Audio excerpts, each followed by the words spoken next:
Hello सभी को। आशा करता हूँ आप कुशल होंगे।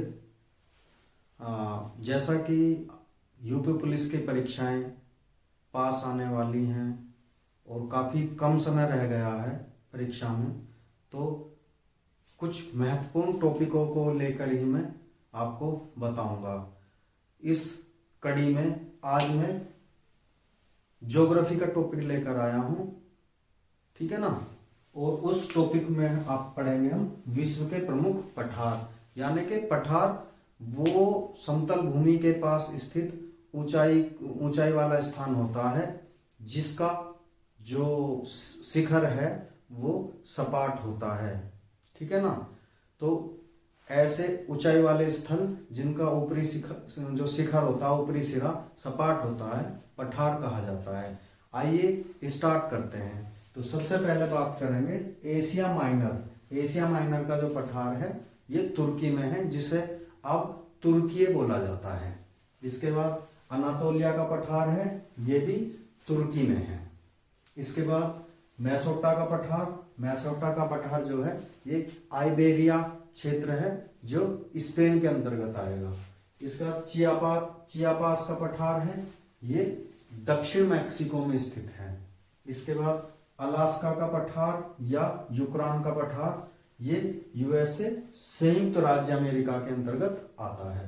इसका कोलंबिया का पठार भी यूएसए के ही अंतर्गत आता है, जिसे संयुक्त राज्य अमेरिका के नाम से जाना जाता है। कोलोराडो का पठार है, ये भी यूएसए के अंतर्गत आता है, यानी कि इसका मतलब ये है बहुत सारे पठार यूएसए में हैं। इसके बाद ग्रीनलैंड का जो पठार है वो ग्रीनलैंड के अंतर्गत आता है, ग्रीनलैंड देश में है। पामीर का पठार जो है ये तिब्बत में स्थित है, जिस पर अब चाइना का कब्जा है तिब्बत पर। और पामीर के पठार को विश्व की छत भी कहा जाता है। पेंटागोनिया का जो पठार है ये अर्जेंटीना, जो कि दक्षिण अमेरिका महाद्वीप का एक जो प्रसिद्ध और प्रमुख देश है। इसके बाद पोतवार का पठार ये पाकिस्तान में स्थित है। इसका लोएस का पठार जो है ये चाइना के अंतर्गत आता है। इसके बाद शान का पठार जो कि म्यांमार में पड़ता है। पीडमांट का पठार ये भी यूएसए में है। और ओजाक का पठार जो है ये भी यूएसए के अंतर्गत आते हैं, ठीक है। तो ये बहुत ही महत्वपूर्ण टॉपिक है, परीक्षाओं में क्वेश्चन इन पर बनते रहते हैं।